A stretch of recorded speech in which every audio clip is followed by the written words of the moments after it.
Muito bem, vamos recomeçar. Para mim é sempre bom estar aqui com vocês mesmo, porque eu me sinto em casa.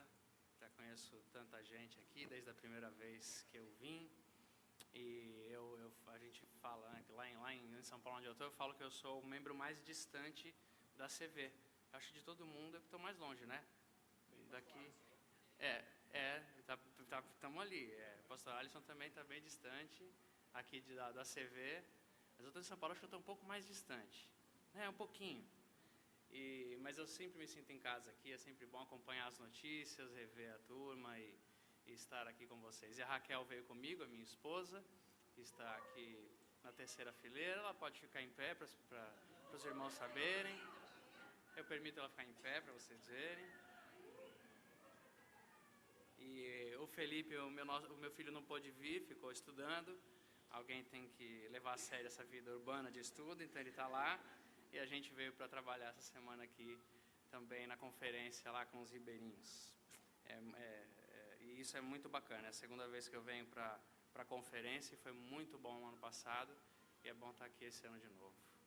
E se você tem aí uma Bíblia, puder abrir em Mateus capítulo 20, eu gostaria de convidar você a fazer isso. Se não, você acompanha a leitura.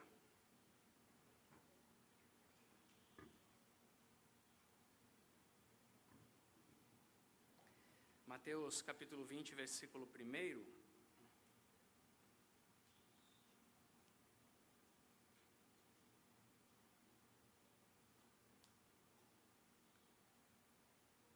Mateus 20, versículo 1 diz o seguinte: Pois o reino dos céus é como um proprietário que saiu de manhã cedo para contratar trabalhadores para sua vinha, e ele combinou pagar-lhes 1 denário pelo dia de trabalho e mandou-os para a vinha. Por volta das 9 horas da manhã, ele saiu e viu outros que estavam desocupados na praça e disse: Vão também trabalhar na minha vinha e eu pagarei a vocês o que for justo. E eles foram. Saindo outra vez por volta do meio-dia e depois às 3 horas da tarde, fez a mesma coisa. E encontrando gente pela rua e chamando para trabalhar na sua vinha. Saindo por volta das 5 horas da tarde, encontrou ainda outros que estavam desocupados e perguntou: Por que é que vocês estiveram aqui desocupados o dia todo? E eles responderam: Porque ninguém nos contratou. E então ele disse: Vão também vocês trabalhar na minha vinha.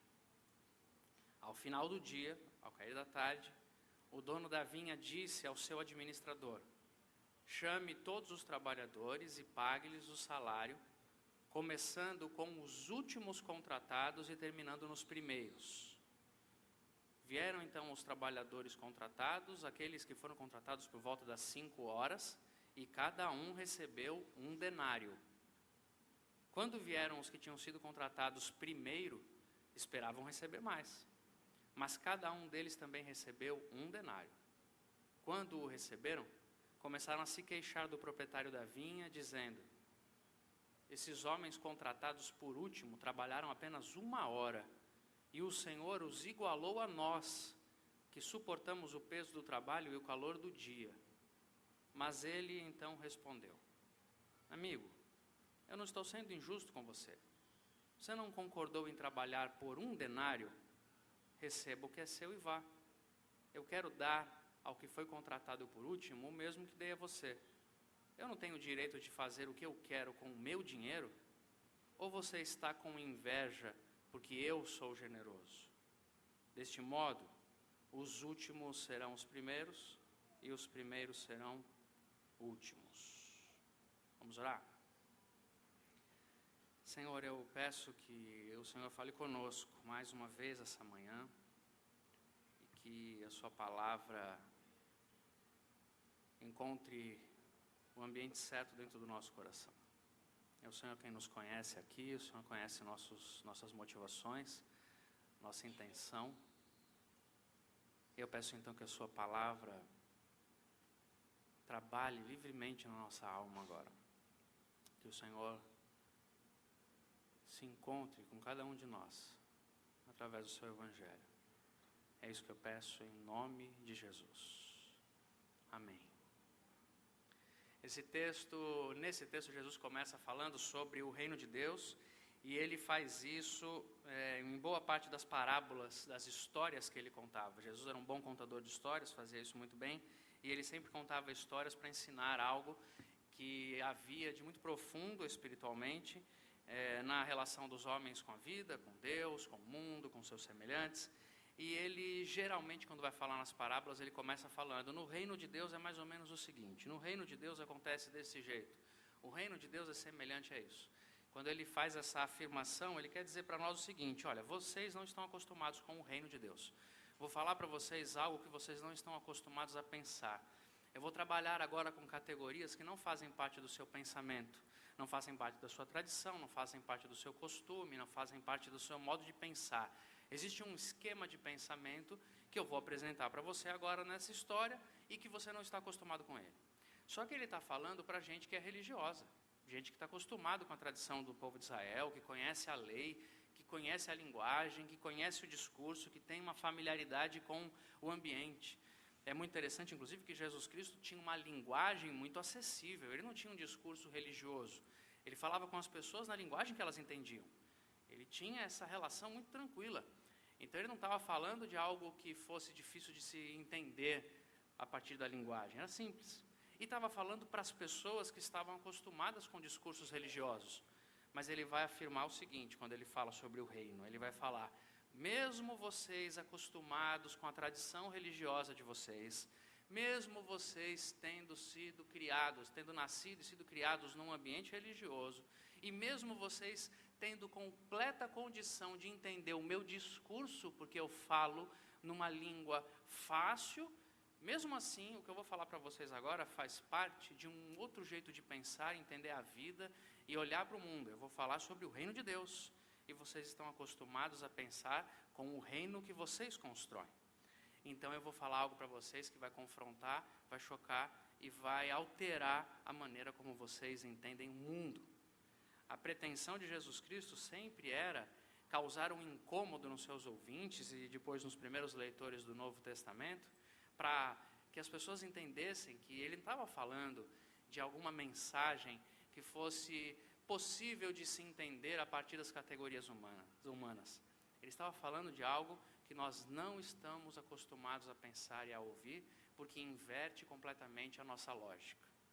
E isso é como se fosse uma base de relacionamento com o Evangelho, com as Escrituras e com a mensagem. A mensagem do Evangelho tem que causar desconforto em nós. A palavra de Deus, a mensagem de Jesus proferida, o que está registrado neste texto e que nós, através da leitura a partir do próprio Jesus, estamos tentando transmitir, esta mensagem tem que causar incômodo em nós, ela tem que fazer a gente olhar e falar: é diferente do que eu estava pensando, é diferente do que eu imaginava, me tira do conforto. Aqui na CV nós temos um dos desejos, uma das intenções daqueles que trabalham para que tudo isso aconteça, daqueles que se envolvem ministerialmente, é oferecer uma linguagem adequada, é oferecer um ambiente adequado. Nós queremos que esse ambiente, inclusive que nós todos estamos aqui, ele não nos atrapalhe, para que a gente possa ouvir a mensagem com tranquilidade.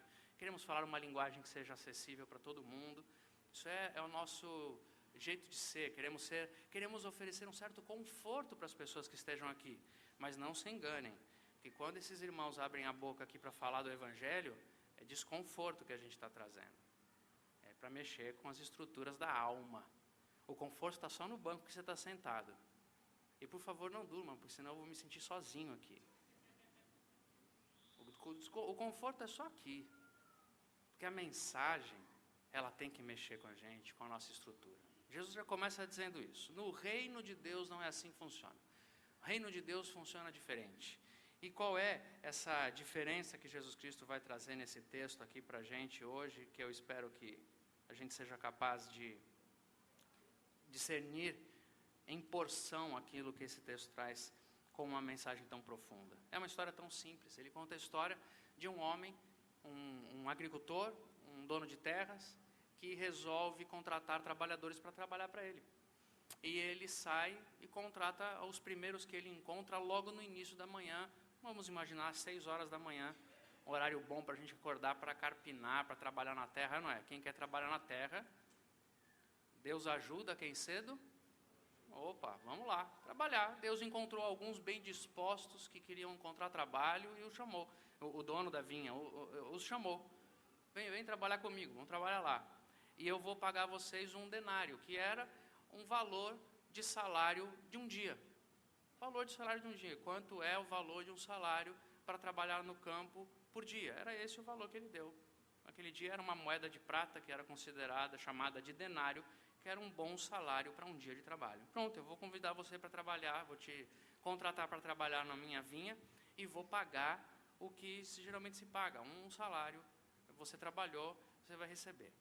Ele colocou a primeira turma para trabalhar às 6 da manhã, saiu às 9 da manhã, chamou mais alguns. Vem trabalhar comigo. Um pouco mais tarde do que aqueles que começaram às 6, mas está tudo bem ainda. Chamou esse pessoal, colocou para trabalhar, repetiu isso ao meio-dia, saiu de novo pela rua, encontrou mais gente. 3 da tarde encontrou mais gente, chamou. Até às 5 da tarde ele encontrou gente pelo caminho e convidou. Vem trabalhar comigo, trabalhar lá na minha vinha. E eles foram. Quando chegou às 6 da tarde, chamou todo mundo para receber. E por uma maneira muito interessante, Jesus Cristo acomoda na sua história a fila. Ele fala que quem começou trabalhando por último vai chegar primeiro para receber o salário ali. Mas ele só fez isso porque isso era importante para ele criar o ponto de confronto em seus ouvintes. Era por isso que aparece esse aqui, últimos são chamados, os primeiros, os últimos. Isso aqui é um jogo de palavras que Jesus colocou na sua história, nós vamos entender melhor daqui para frente. Aí ele chamou, falou para o seu administrador colocar em fila.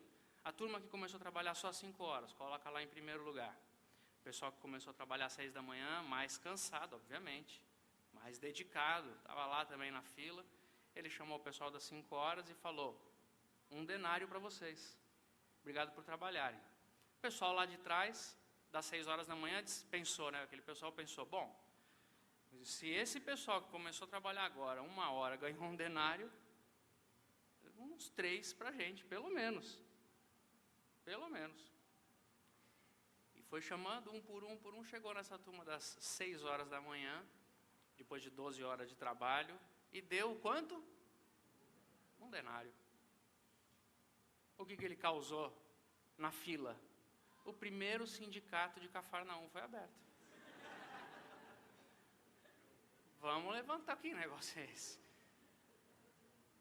Isso aqui é uma questão de classe, a gente já tem direitos adquiridos, o senhor não pode fazer uma coisa dessa. O camarada trabalhou só 1 hora, vai ganhar o mesmo que eu trabalhei 12, como é que é isso e tal? Isso não pode, isso é um absurdo. Aí o senhor da vinha falou para ele algo que vai completamente contra a nossa lógica de leis trabalhistas, e sejam lá quais forem as nossas lógicas humanas, e ele diz o seguinte, quanto que eu combinei que eu ia te pagar? Um denário. Então, está aqui. Mas você deu um denário para ele também? Mas o que você tem a ver com isso?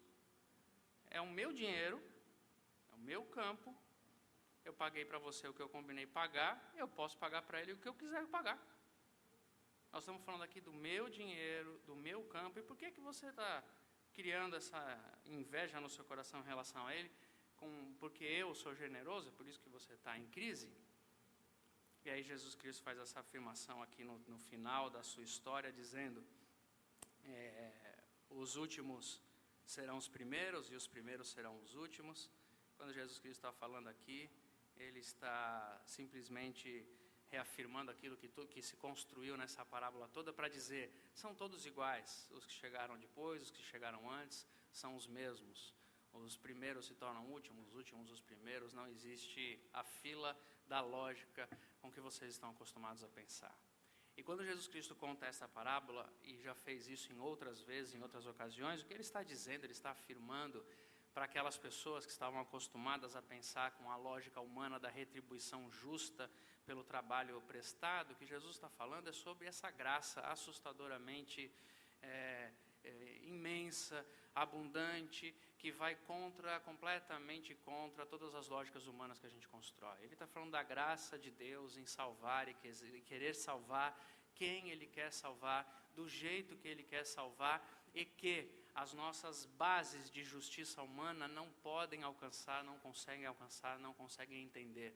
Deus está salvando não somente aqueles que, por causa de sua consciência ativada pelo próprio Deus, há mais tempo já entendem o Evangelho, ou entendem o Evangelho com uma nitidez histórica maior. Ele não está salvando somente essas pessoas, Deus está salvando quem Ele quer salvar, e não importa se é nos últimos minutos do segundo tempo, vale gol em prorrogação, é assim que Deus funciona. Deus é um Deus misericordioso, que Ele faz o jogo demorar mais 5 minutos para marcar um gol. E o time fica reclamando, não, mas demorou muito. Não, no meu relógio demora quanto tempo for necessário, porque eu estou aqui é para salvar e não para destruir.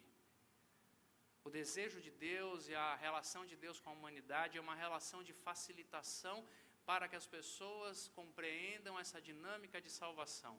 Mas Ele foi quem pagou o preço, Ele quem quer salvar, e Ele está salvando a todos igualmente. Mas isso é muito difícil para a gente entender. Aqueles de nós que se dedicam a Deus de alguma maneira, aqueles de nós que há muitos anos fazem parte de uma tradição religiosa cristã, aqueles de nós que aprenderam as palavras de Deus desde criança na igreja, que tentaram viver uma vida correta e viveram na maior parte do tempo exatamente uma vida assim, uma vida que quis ser diferente, quis fazer de modo diferente do que todo mundo fez, do que todo mundo pensou, do que todo mundo agiu ao seu redor. Pessoas que tentaram viver honestamente e até conseguiram, numa certa medida. Pessoas que entenderam bastante das Escrituras, que têm conhecimento teológico elaborado. Pessoas que se dedicaram ao ministério. E, de repente, Deus se apresenta, através de Jesus Cristo, das suas parábolas e da sua maneira de viver, sobretudo. Ele se apresenta como um Deus que quer salvar e que salva todas as pessoas que Ele quer salvar, não importa quanto tempo elas estejam envolvidas, em que nível elas estejam envolvidas, o que elas estejam fazendo pelo reino, o que elas entendam pelo reino. Não importa, Ele salva. Ele salva. As nossas questões sobre quem é que Deus está salvando no mundo, elas passam e podem passar por dúvidas processuais. Como é que o Senhor está se revelando no mundo, por todos os lugares e tudo mais. Mas todas as vezes que eu e você, no nosso coração, nós chegamos a Deus, oferecendo a Ele alguma objeção sobre uma possível salvação de gente que a gente acha que está perdida mesmo, com base na justiça, a resposta que a gente tem de Deus é essa. A sua justiça não é a minha justiça. A maneira, o que você acha justo no mundo não é o que eu vejo como justiça. Não foi você que pagou o preço nem pela sua salvação, nem pela salvação de ninguém. Então eu salvo quem eu quero pela justiça que eu determinei. Nenhum de nós tem condições de se apresentar para Deus com o seguinte sentido: não é justo que eu tenha passado a minha vida inteira na igreja, que eu conheça as histórias, que eu vá todo domingo, que eu dê o meu dízimo, que eu viva a minha vida como o Evangelho determina e como eu entendi na minha igreja. Não é justo que eu faça tudo isso e vem uma pessoa que viveu a vida inteira toda perdida, que não entendeu o Evangelho como eu entendo, que não viveu como eu vivo e que vai ser salvo pelo Senhor. Isso não é justo. Está tão dentro da nossa consciência, da nossa maneira de entender, que Jesus contou outras várias parábolas a esse respeito. Talvez a mais conhecida seja do filho pródigo. A gente conhece como filho perdido. E a gente chama de filho perdido aquele filho que foi embora e que foi gastar a herança do pai de modo irresponsável, não é isso? Mas aquela parábola conta a respeito de 2 filhos perdidos, o que sai e o que fica. Os 2 estão completamente perdidos. E quando o filho que vai e é irresponsável, gasta o dinheiro do pai do jeito que quer, vive uma vida completamente irresponsável, faz o mal para si, para os outros, vive no mundo, vive nos prazeres do mundo, vive na realidade do mundo, como a gente religiosamente fala no nosso discurso. Quando esse filho volta para casa, o que é que o filho mais velho diz? Não é justo, porque eu fiquei aqui trabalhando, eu fiquei aqui dando duro, eu fiquei aqui vivendo o que tinha que viver. E aí vem o Senhor, Vem esse seu filho perdido, volta para casa e o Senhor recebe com festa. Não é justo. Não é justo que eu, tendo vivido a vida que eu vivo, diante do Senhor, fazendo as coisas certas, esteja passando pelo que eu estou passando. Está tão entranhado em nós, faz tanto parte da nossa consciência, que nós vamos a orar a Deus e vamos falar com o Senhor quando passamos por algumas adversidades, exatamente isso de alguma maneira. Não é justo que eu, que levo uma vida honesta, que faço ofertas financeiras numa igreja, que ajudo projetos missionários e de caridade, não é justo que eu perca o emprego. Não é justo. Não é justo que eu passe por essa dificuldade agora. Não é justo que, tendo eu vivido uma vida correta e honesta aqui, nesse ambiente de trabalho, eu tenha sido enganado da forma como eu fui. Não é justo. Não é justo que eu, tendo vivido o que o Evangelho manda, esteja sofrendo estas questões todas. Porque na nossa noção religiosa de justiça humana, ainda está muito claro que Deus, Ele está aqui para retribuir a cada um de nós conforme o que a gente faz. Ainda está isso dentro de nós. Nós ainda não compreendemos e sempre vamos viver em buscar compreender a profundidade da graça de Deus. Porque se Deus tivesse que remunerar aquilo que nós reclamamos como justiça diante das nossas boas ações, Ele também teria que remunerar justamente tudo aquilo que nós somos nas nossas más ações, na nossa injustiça. Todo mundo que se apresenta diante de Deus falando, isso não é justo, isso não é justo, isso não é justo, deveria pôr a mão na consciência e falar, meu Deus, se o Senhor for justo comigo com a justiça que eu estou pedindo,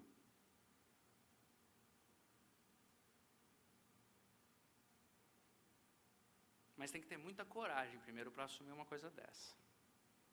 Se Deus tiver que ser justo comigo com a justiça que eu estou pedindo que Ele tenha,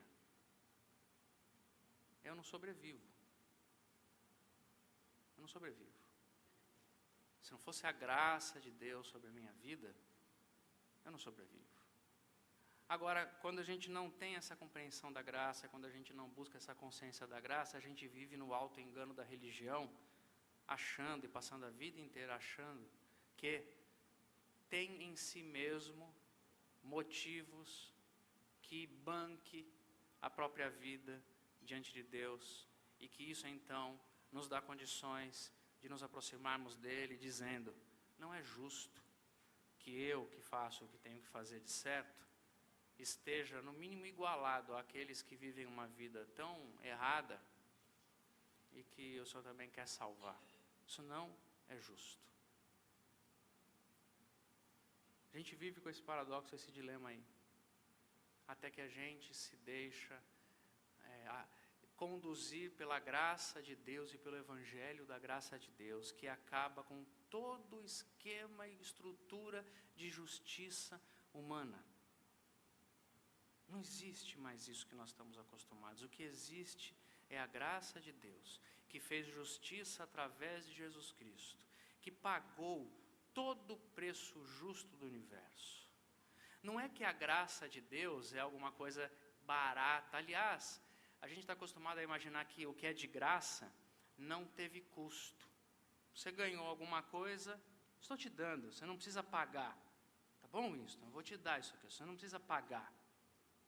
Só que para o Winston ganhar o que eu estou dando para ele, alguém pagou. Ele não precisa pagar, mas alguém pagou. E o Evangelho é a mensagem de que tem alguém pagando o preço da minha existência e da sua existência. E esse que pagou o preço da nossa existência, pagou o preço da existência que Ele quiser fazer vir a existir pela graça do Evangelho. E que eu e você somos apenas pessoas que em débito viram o seu débito pago por aquele que pagou toda a conta. Isso é a graça. Esse é o Evangelho. A gente não entende muito bem como que se dá esse processo da salvação de Deus entre tanta gente que não está aqui sentada essa manhã ouvindo o Evangelho e que prefere viver uma vida que nós olhamos e dizemos perdida pelo mundo. Nós não entendemos, mas o que se pode entender da graça é que o mesmo preço que foi pago para que eu esteja aqui, você esteja aqui, foi pago para todo mundo que não estando aqui, Deus queira salvar do jeito que Ele quiser, do modo que Ele quiser, a hora que Ele quiser, se vai ser às 6 da manhã, às 9 da manhã, meio-dia ou às 5 da tarde, do jeito que Ele quiser, porque a graça é dEle, a vida é dEle, o preço foi dEle, Ele pagou todas as coisas, o universo está nele, o universo é dEle, tudo foi feito nele, para a glória dEle, por Ele, para Ele, tudo é dEle. Ele fez tudo, Ele criou tudo, Ele criou a história. A gente pode inclusive olhar teologicamente para a história da humanidade e fazer perguntas que são justas e dignas. Se você as faz, você é uma pessoa normal. De repente a gente olha para a história e fala, por que é que Deus precisava criar um universo, colocar o ser humano nisso tudo e dar para o ser humano essa liberdade para que o ser humano peque, para que erre, e que um dia o erro lá atrás trouxesse tanta condenação para todo mundo? Deus já não sabia que ia pecar, por que criou assim mesmo? A gente pode pensar nisso, pode elocubrar esse respeito, pode estudar, pode fazer o que quiser, mas pelo menos que no final da conversa a gente se ajoelhe e diga, tudo é seu, tudo é feito para o Senhor, tudo foi feito pelo Senhor, todo o preço foi pago pelo Senhor. Por que é que o Senhor fez desse jeito, eu não sei. E se eu soubesse, de fato, Deus seria tão pequenininho que Ele caberia no meu esquema, tão falho, tão bobo, tão tolo, que de construção lógica e teológica. Eu sou tão tolo, as construções teológicas que eu consigo definir, registrar, pensar, são tão pequenas, tão tolas, tão fraquinhas, que eu só posso me ajoelhar diante do Senhor e dizer, é tudo seu, a sua graça é maior do que tudo, maior do que o meu entendimento, maior do que minha teologia, maior do que a catequese que eu ofereço, maior do que a compreensão teológica de mundo que eu tenho, maior do que o meu esforço de levar o Evangelho por todos os cantos do mundo, porque o Senhor é acima de todas as coisas. Antes de criar o universo, o Senhor já existia, Jesus Cristo foi quem fez todas as coisas. Nós não estamos falando de Jesus como um ser humano iluminado, bacana, o suficiente para nos ensinar uma maneira de viver legal no mundo. Nós estamos diante do Senhor do universo, o Criador de todas as coisas, aquele que era antes de qualquer existência vir a ser, aquele que já era antes e que fez tudo nele mesmo, por ele, para ele, e fez tudo do jeito que ele quis, pagando o preço que ele quis, convidando quem ele quis, do jeito que ele quis. E um dia nós estaremos diante dele nos céus, com gente salva de toda língua, tribo, raça, nação, jeito, comportamento, tendência, pensamento, tudo. Gente de todos os lugares e todos os ambientes geográficos e existenciais. E essas pessoas estarão diante de Jesus por um motivo só. Por um motivo. Porque Ele é o Senhor que criou e redimiu em si mesmo todas as coisas. E ninguém vai poder, ninguém vai conseguir chegar diante dele um dia e falar, não é justo, não é justo, porque não existe essa categoria diante do Senhor.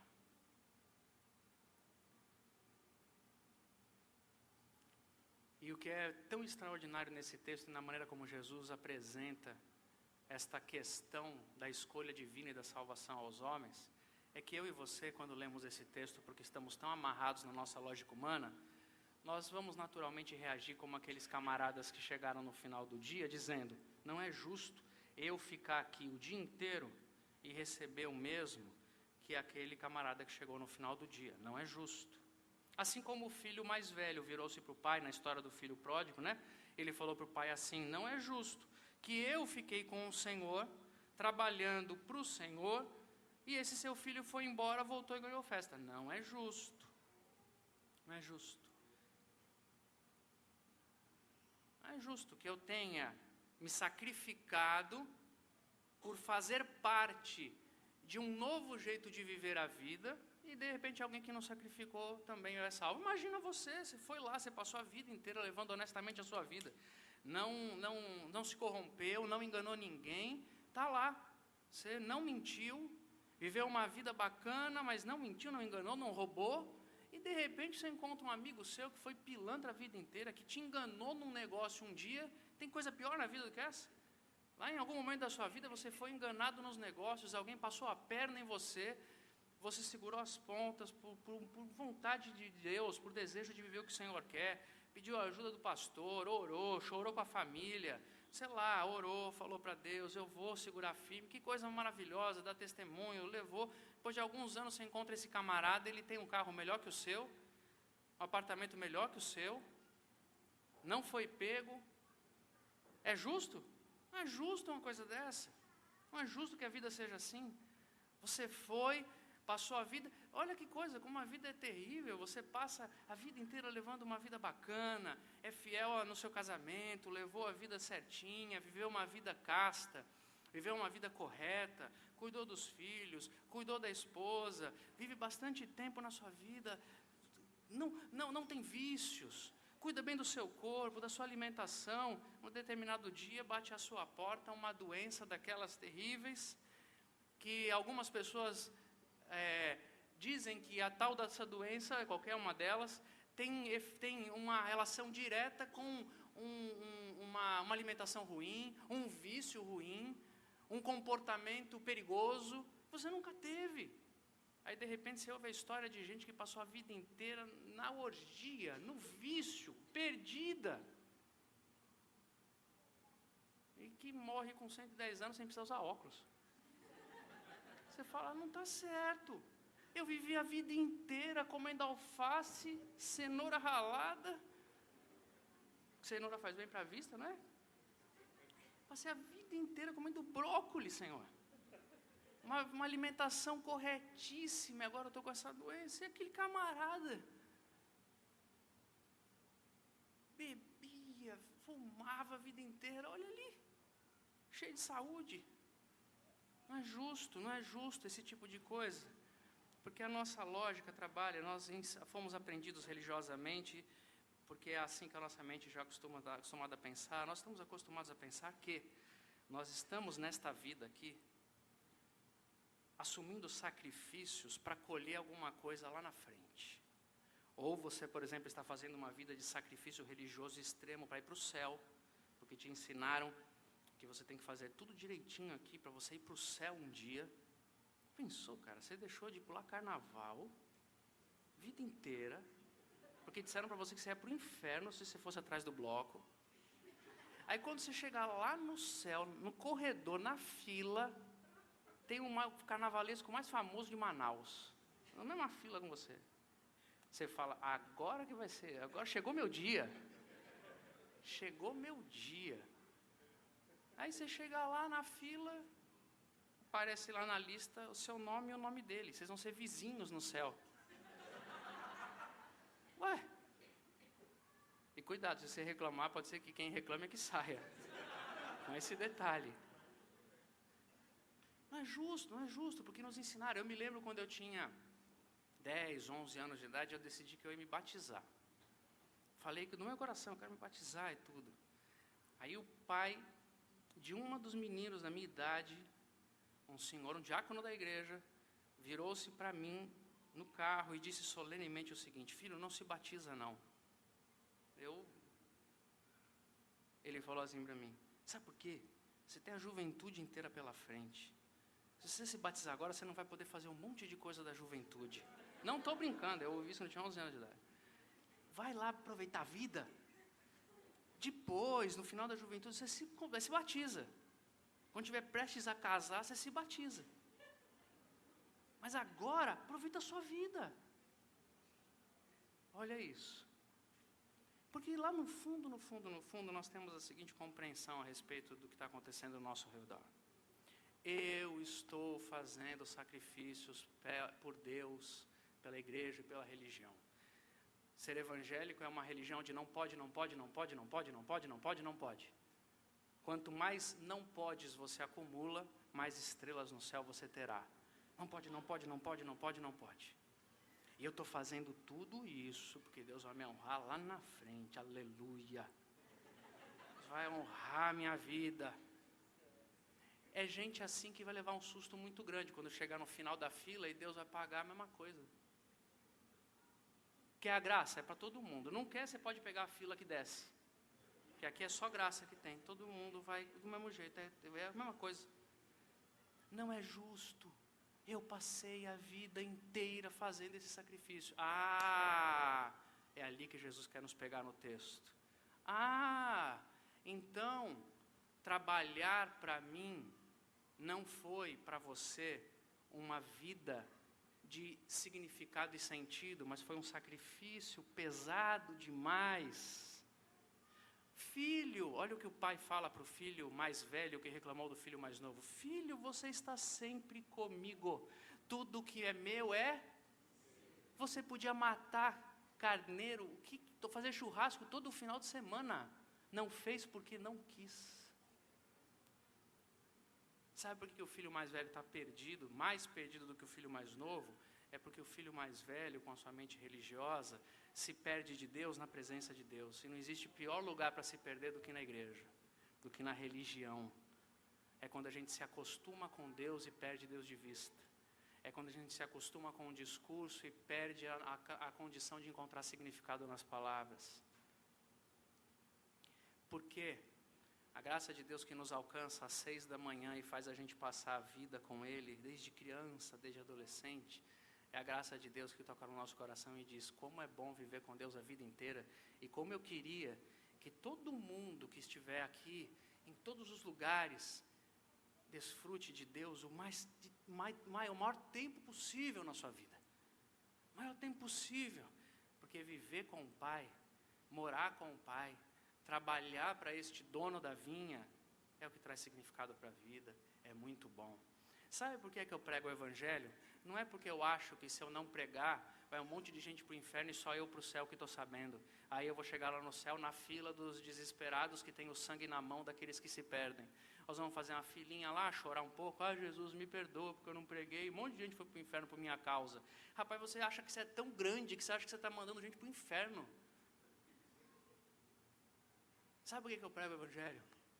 Porque eu queria que todo mundo conhecesse o quanto é bom viver com Deus.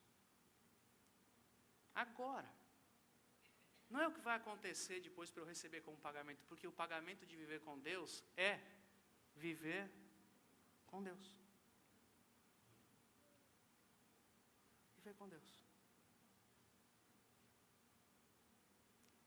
Facilmente a gente olharia, e eu faço isso o tempo inteiro nas minhas análises rápidas da vida, e cada um de nós deve fazer também, facilmente a gente olharia para o seguinte cenário: uma pessoa engana, rouba, mente, destrói um ambiente, destrói pessoas ao seu redor, e aí no final do filme, no final do roteiro, ele consegue escapar ileso, gastando o dinheiro da corrupção.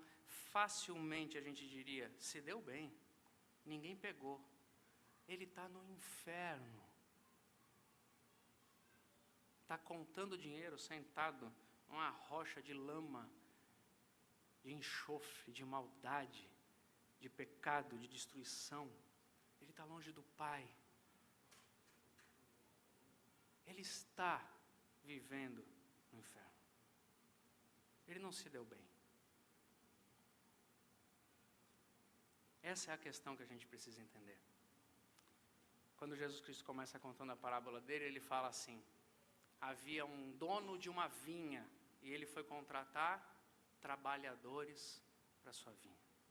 O que Jesus quer dizer com aquilo é que Jesus Cristo, o que aquele trabalhador foi fazer é chamar as pessoas por todos os lugares e dizendo o seguinte: eu vim aqui convidar você para fazer o que você nasceu para fazer. Você não é trabalhador? Você viu que um detalhe no final da parábola, o homem pergunta para quem está na rua: por que você passou o dia inteiro aqui sem trabalhar?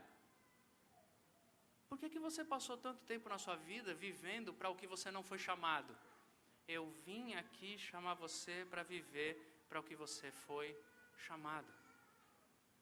O céu, a existência no céu e a graça de Deus, quando nos alcançam, a graça de Deus cria em nós uma condição de vivermos para o que nós fomos chamados.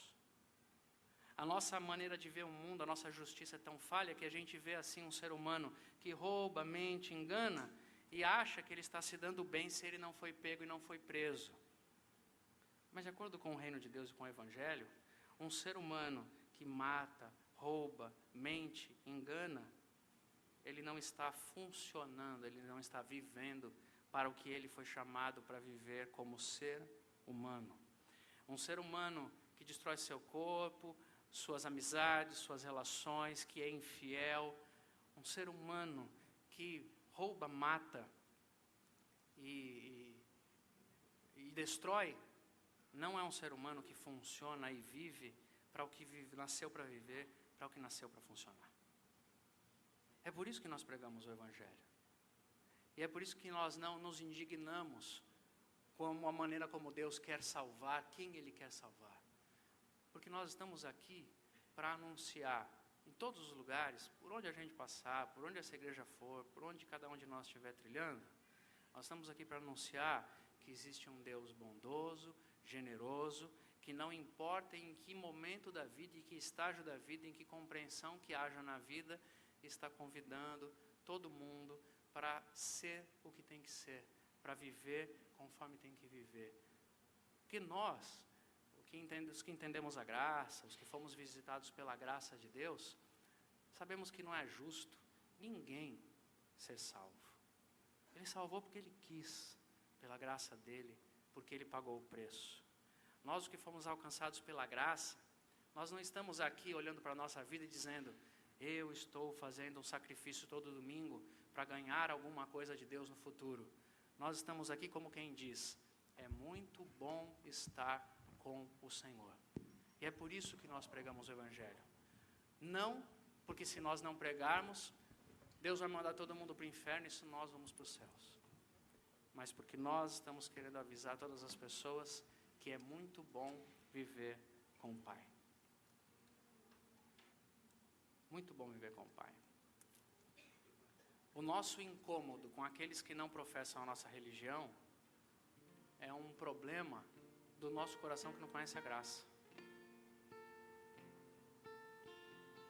Eu teologicamente tenho uma porção de dúvidas a respeito do céu, a respeito do inferno, a respeito de como se dá o processo da salvação dos homens. Será que é salvo a pessoa que se levanta num apelo de uma igreja tradicional como a gente conhece? Não sei. Será que é salvo uma pessoa que depois de aceitar um apelo se batiza nas águas por imersão? Não sei, creio que não. Será que é salvo alguém quando entende o plano das 4 leis espirituais, como nós aprendemos no nosso código linguístico a desenvolver? O que é isso? Como é que se dá esse negócio? Eu não sei. Não sei. Minhas questões estão algemadas em Jesus. Ele disse, por exemplo, que há perdição. Ele disse que há pessoas que não estarão na sua glória. Ele disse que há pessoas que vão se perder. Ele disse, então eu acredito. Ele disse. Ele disse. Agora, se Jesus chegasse agora aqui através de anjos e Ele mesmo se revelasse aqui para nós hoje, nessa manhã, e fizesse o seguinte pronunciamento: eu vim explicar para vocês algo que vocês não entenderam na história, eu vim contar para vocês o seguinte. Imagine o que eu vou falar, a suposição, hein? Não vão dizer que o Robles disse isso. Suposição, vamos brincar. Jesus gostava de contar parábolas, tá bom? Usem a sua imaginação. Jesus chega aqui agora e diz: vim contar para vocês algo que vocês não tinham entendido. O que eu vim dizer para vocês aqui nessa manhã é que não tem inferno. E que eu não vou mandar mais ninguém para lá, não vai ninguém. E que é todo mundo para o céu. Deus abençoe vocês, continuem me adorando, cantando suas lindas canções. Eu gosto bastante de ouvir, algumas, não todas, mas algumas eu gosto bastante. E agora eu vou me retirar, vou sentar ao meu lado, ao trono do lado direito do Pai. E a gente se vê daqui a pouco, eu vou voltar para buscar a igreja. Amém? Aleluia. E aí Jesus vai. Imagina que Jesus chega aqui agora e fala: não tem inferno, não tem. A pergunta que tem que vir para o nosso coração e para cada um de nós é: o que é que você faria? Alguns diriam: eu estou indo embora daqui, pelo amor de Deus, eu estou aqui só para ir para o céu. Não tem? Posso fazer o que eu quiser da minha vida? Pode. Você pode fazer o que você quiser da sua vida, não vai ter problema, viva do jeito que você quiser. A questão é, quantos de nós continuariam fazendo a mesma coisa que fazem hoje? Quantos de nós continuariam cantando em louvor e adoração ao Senhor? Quantos de nós continuariam dando do seu dinheiro, do seu tempo? Quantos de nós diriam, a minha casa é sua, o meu carro é seu? Quantos de nós continuariam trazendo os seus filhos e apresentando ao Senhor e entregando ao Senhor num ato profético e público, dizendo é seu? Quantos de nós continuariam fiéis aos seus casamentos? Quantos de nós continuariam respeitando as leis e as pessoas? Quantos de nós? O quanto você modificaria da sua vida, caso fosse verdade essa informação, descreve um monte de religião que você carrega no seu coração. Porque se a minha motivação e a sua motivação forem, eu só faço o que eu faço para não ir para o inferno, mas para ir para o céu, nós ainda não entendemos a graça de Deus, o Evangelho do Senhor. O inferno deve existir, uma realidade eterna, não sei como, deve existir lá pelas Escrituras, mas na minha alma ele não existe mais. Porque não existe quase nada que eu faça na vida que seja baseado no medo de Deus, no medo de ir para o inferno, no medo de ser punido, no medo de não receber o salário que eu acho que devo receber por causa da minha justiça. Quantos de nós continuariam vivendo a vida que vive se soubessem dessa graça extraordinária de Deus que veio dizer, você está salvo, está salvo. Deus te abençoe, você foi curado dos seus pecados, eu morri pelo seu pecado, você não vai para o inferno. O céu é o seu lugar. Viva, viva. Quantos de nós continuariam passando o dia trabalhando para o Senhor da vinha?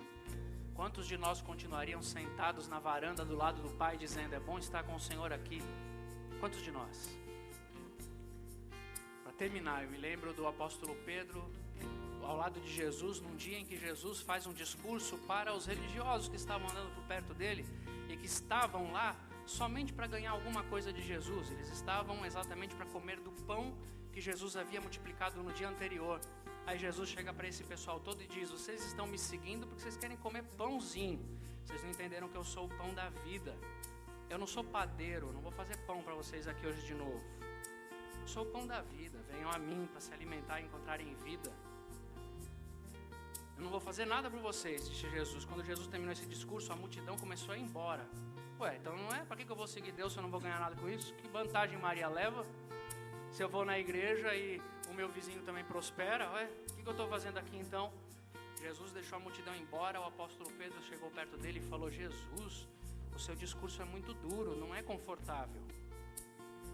Esse pessoal está indo embora. Aí Jesus Cristo virou para o Pedro e falou, vai, você quer ir também? Vai embora junto. Cara, andar com Jesus não é brincadeira. Ele não faz nenhum esforço para trazer você de volta para a igreja. Não faz visita com chá. Tem irmão melindroso que a gente tem que visitar 300 vezes para ele voltar na igreja. Aí reclama do som, da cortina. E as pessoas falam, nossa, o pastor não visita. Jesus, quando a turma falou assim, o senhor está muito duro. Ele, então pode ir embora também. Quer ir embora também? Nessa hora o Pedro se virou para ele e disse, para onde é que eu vou se só o Senhor tem palavras de vida? É isso aqui, Jesus vai virar para a gente e falar, não se preocupem mais com o inferno, é só graça. O que você vai fazer? O que você vai fazer? Você vai mudar a sua vida? Ou você vai continuar vivendo com Deus? Por quê? Porque eu amo o Senhor. Eu não oro para ganhar alguma coisa. Por isso que eu não me importo se quem não ora ganha. Eu ganhei isso e aquilo. Não quero nem saber se você orou ou não, porque não oro para isso. Eu oro para estar com Deus. Eu oro para falar com Ele. Eu oro porque orar é minha existência. Eu oro porque eu não sei o que não é orar. Porque é Ele, é a presença. Eu não faço nada de modo religioso. Por que é que você faz? O que é que você faria se fosse verdade a história que eu estou contando? se tudo que fosse verdadeiro fosse só a presença e toda a presença de Deus. Vamos orar? Podemos fazer uma oração? Quero que você ore a Deus na sua alma, avalie o seu coração e diga: por que é que você está aqui? Por que é que você tem buscado a Deus? Pense naquilo que você não acha justo e diga para Deus com reverência, dizendo para Ele: eu não acho justo, mas eu quero te entregar isso agora.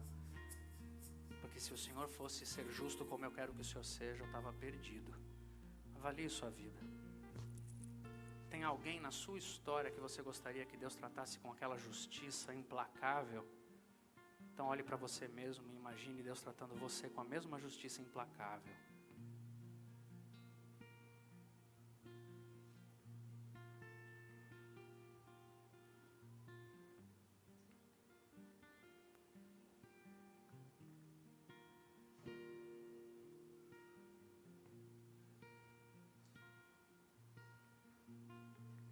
Existem coisas que você deixaria de fazer por Deus se você soubesse que não funciona com esta justiça retributiva que você está acostumado.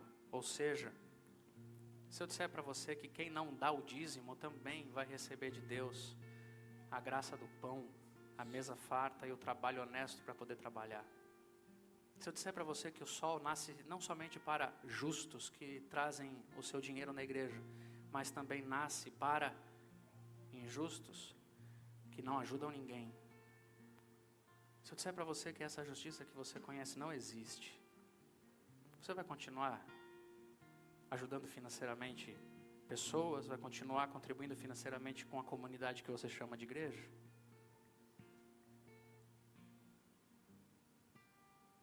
Se eu disser para você que vir na igreja aos domingos, fazer parte de um projeto missionário, doar o sangue, isso não aumenta em nada o seu crédito diante de Deus. Nada, nada, nada, nada.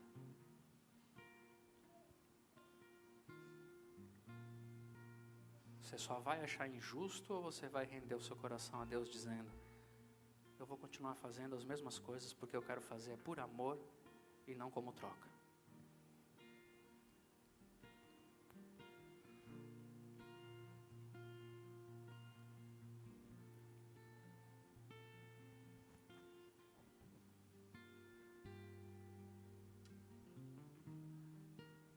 Existe uma passagem da Bíblia que diz que onde há amor não há medo, porque o medo pressupõe castigo. Mas aquele que está sendo aperfeiçoado no amor, lança fora todo medo. A única linguagem que nos aproxima do Senhor é o amor.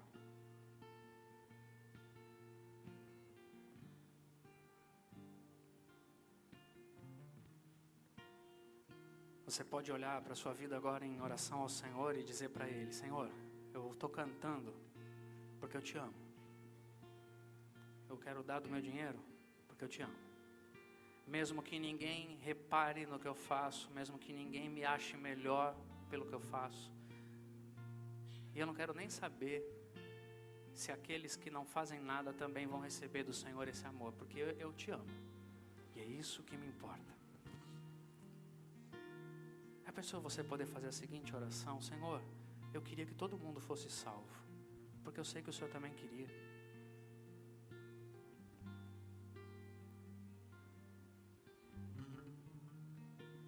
Senhor, o meu tempo é seu porque eu te amo, o meu dinheiro é seu porque eu te amo, o meu louvor é seu porque eu te amo. Eu estou aqui vindo aos domingos porque eu te amo. Eu amo o Senhor e amo os meus irmãos. Eu vou voltar aqui semana que vem porque eu te amo. Vou me encontrar nos meus grupos de vida porque eu te amo. Vou cuidar do meu corpo, da minha alimentação, porque eu amo a vida, eu amo o Senhor e é bom demais viver assim. Eu vou me afastar dos vícios, eu vou me afastar do pecado, da corrupção, da infidelidade, do adultério. Eu vou sair da cama do adultério porque eu te amo, eu quero viver. Não é porque eu tenho medo de ser pego, não. É porque eu te amo, é porque eu te amo. Aquilo não é vida, aquilo é um inferno. Eu estou mentindo, eu estou no inferno há tanto tempo, enganando as pessoas e acho que eu estou me dando bem porque ninguém descobre. Eu estou no inferno. E eu te amo, eu quero sair disso agora em nome de Jesus. Que Deus nos abençoe e nos receba assim, que a gente cante a próxima canção desse jeito. Eu convido você a dizer para Deus que você o ama enquanto cantar. Convido você a ficar em pé no seu lugar, numa atitude de quem diz: Senhor, eu te amo. Eu quero cantar porque eu te amo, eu quero orar porque eu te amo, eu quero louvar porque eu te amo. Em nome de Jesus, que seja assim. Amém.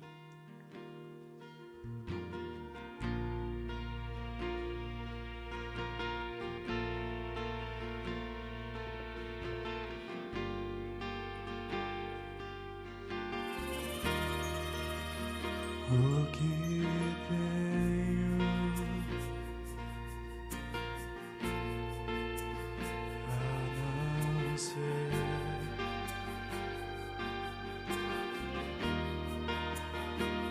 tanto amor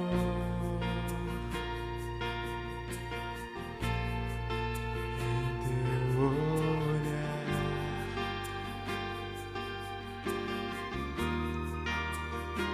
esse mundo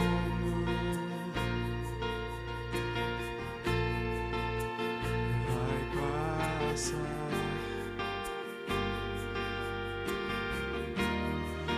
na sua verdade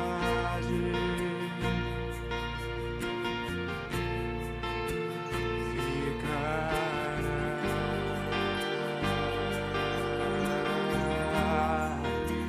Jesus, eu só tenho a ti esperança para mim. Se estou triste, minha fé está em ti.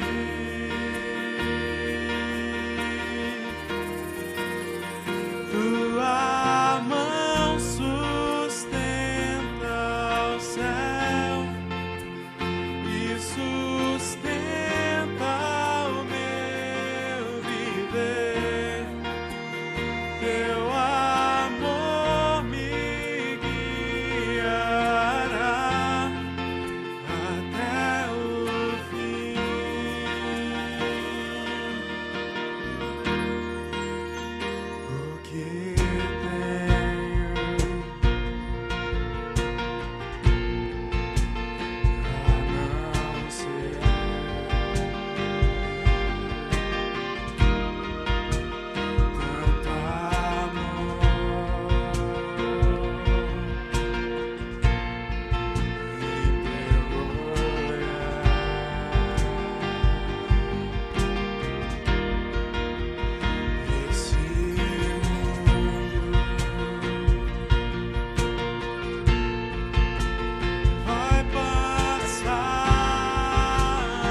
Jesus, eu só tenho a ti.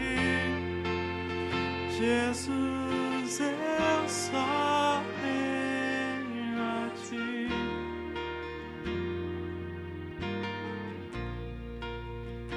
Para onde irei se só tu tens palavras de vida eterna? É só por isso que nós estamos aos pés da cruz. E que vivamos isso não só aos domingos de 10 a meio-dia, na segunda, terça, quarta, quinta, sexta, sábado e domingo nos reunamos simplesmente para mais uma vez dizer: Jesus, eu só tenho a ti. Que essa seja a realidade de nossas vidas. Que Deus abençoe vocês. Semana que vem, mesmo sendo carnaval, estaremos aqui no mesmo lugar, porque só tu tens as palavras de vida eterna. Deus abençoe vocês. Até semana que vem.